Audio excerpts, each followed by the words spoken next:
dia, pessoal! Bom dia!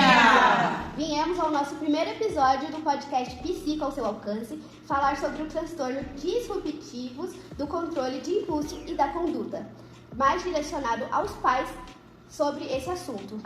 E aí, pessoal, o que vocês conhecem um pouco sobre esse transtorno? Então, dentro do que a gente pesquisou, a gente entendeu que são condições psiquiátricas que afetam na capacidade, né, de uma pessoa em controlar suas ações, seus impulsos, comportamentos. E esses transtornos podem trazer vários impactos significativos na vida dessas pessoas. Um conjunto de transtornos, né? Nele pode ter o TOD, que todo mundo conhece, nele pode não, tem o TOD, né? O TOD faz parte. Né? Isso. Tem o transtorno TC, que é o transtorno de conduta, tem o transtorno explosivo intermitente, também são os três principais, né? Se fala muito dos três que na infância são esses três principais transtornos que fazem parte desse grupo de transtornos disruptivos. Aí ele pode ter uma evolução e transformar na fase adulta em outros transtornos, como transtornos depressivos, bipolaridade, ansiedade, cleptomania. Ele pode desenvolver muito mais na fase adulta, mas hoje a gente vai conversar aqui só sobre na infância e adolescência, né? Voltado para os pais mesmo, para eles terem um pouquinho de entendimento, conhecimento e saber se seu filho pode ter ou não, né? Algum sinal desses transtornos, né? Isso. Como entender quando é realmente transtorno ou não. Sim, com certeza. São crianças e adolescentes que não conseguem controlar e isso traz um sofrimento tanto para elas e tanto para quem está ao seu redor, pais, educadores, coleguinhas de escola, amigos, né? Tanto que o diagnóstico ele tem que ser feito em conjunto, né? Tem que ter acompanhamento do profissional, dos professores, no caso na escola da educação, e com a família, porque alguns pais até acabam não dando atenção para algum comportamento que a criança tenha, então de repente a escola fazendo essa observação, os pais e o profissional adequado, eles conseguem chegar até um diagnóstico preciso. E lembrando que o diagnóstico, ele sendo feito precocemente, isso vai facilitar para o tratamento, para um bom resultado, né?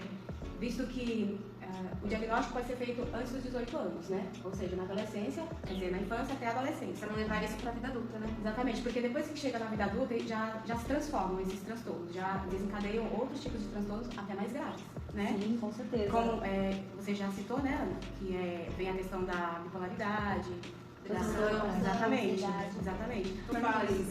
Os principais transtornos, que foi os que a Ana acabou...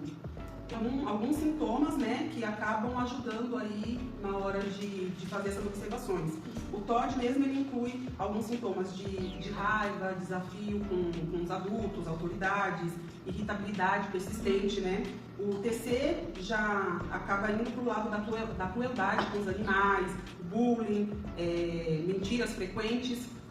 E o transtorno explosivo intermitente, ele acaba tendo também a irritabilidade crônica, a dificuldade de controlar aquela raiva, a impulsividade. Então são algumas observações que os professores na escola, eles podem fazer essas observações passando para os pais, e os pais de repente também fazendo essas observações em casa, já fica mais fácil deles conseguirem ir alinhando e passar essa devolutiva para algum profissional que possa ajudá-los. E segundo alguns critérios do DSM, né, o DSM-5-TR, que é atualizado, está descrito que tem que ter uma prevalência de 6 meses, né? 6 meses em diante, tem que estar acontecendo pelo menos 4 sintomas em evidência, desses que você até descreveu agora, o DSM. Então não é uma coisa que acontece esporadicamente, né? Essa criança tem um excesso de raiva muito grande algumas vezes, não, tem que ser decorrente, tem que trazer só, né? E é bom a gente frisar também que a prevalência é maior em meninos do que meninas. Meninas podem ter, mas por estudos que a gente já até leu, né? Os artigos que nós lemos, a maioria deles fala exatamente isso, né? Que acontece mais em meninos do que em meninas, a porcentagem é muito maior. E também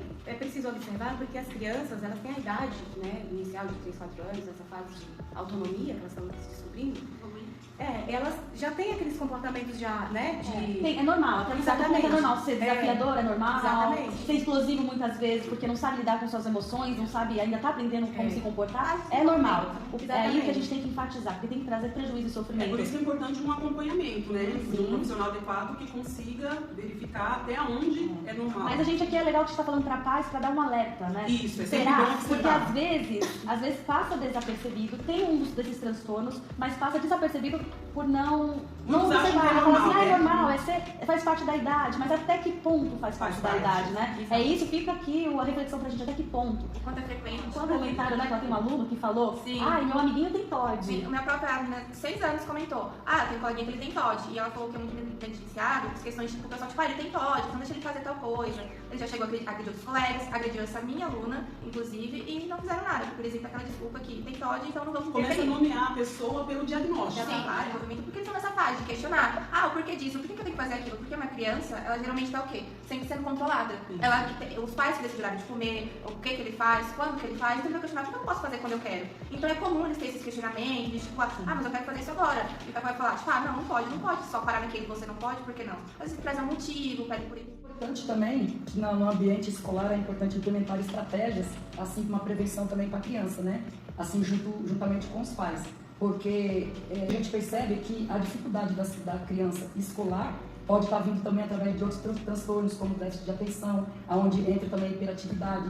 Às vezes as crianças em casa começam ali cedo com um transtorno disruptivo, então os pais têm que ficar atentos ali por quanto tempo aquilo vai estar naquela sequência, para poder ter ali uma aproximação da escola, para conversar ali, para ver se tem como descobrir uma forma, assim, uma estratégia de fazer um tratamento mais adequado. Né? De repente, trabalhar em ignorando os comportamentos inadequados e reforçando os comportamentos positivos, né? Sim, com certeza. E é bom lembrar que meninos aparecem mais em forma de enfrentamentos, brigas, e menina já é diferente. Menina, ela tem mais costume de fugir, mentir, É né? necessário saber a importância assim, sobre o que é normal para a idade e o que é o transtorno. Porque às vezes a criança e o adolescente têm esse transtorno, mas são rotulados como rebeldes, mau comportamento, possuem mau comportamento, e na verdade não. Não, é o transtorno. Achando que é normal, né? O professor estava até falando que são os critérios ouro do DSM, né? Entra como os padrões de humor, irritabilidade, né? Comportamento questionador, índole vingativa, entra muito, né? E entra também no de conduta, né? E o conduta é muito interessante porque tem essa parte da crueldade, Isso. né? Falta de empatia, Falta de né? empatia, crueldade, mas crueldade com animais, crueldade com os colegas, bate, não sente remorso. Essa vingativa é um ponto muito forte de se observar, porque geralmente vocês não pensam, eu vou fazer isso porque eu sei que você vai se sentir mal com isso. Sim. Então, eu Ele já vi um acaba caso, agindo daquela forma e não tem eu vi uma remorso. psicóloga comentando de uma criança que ela estava atendendo. E essa criança, ela, por exemplo, sabia que a avó gostava muito de um campo de flores que ela tinha. Então, essa criança ficou chateada por algum motivo, que eu não tô lembrando agora, mas ela sabia que a avó gostava do campo de flores, ela foi lá e destruiu o campo de flores. Proposital, né? Propositalmente, pra poder atingir. Sim. Quais são os sintomas e as características que os responsáveis têm que ficar atentos para buscar ajuda, né? Então, tem duas características principais que eu queria citar aqui, né?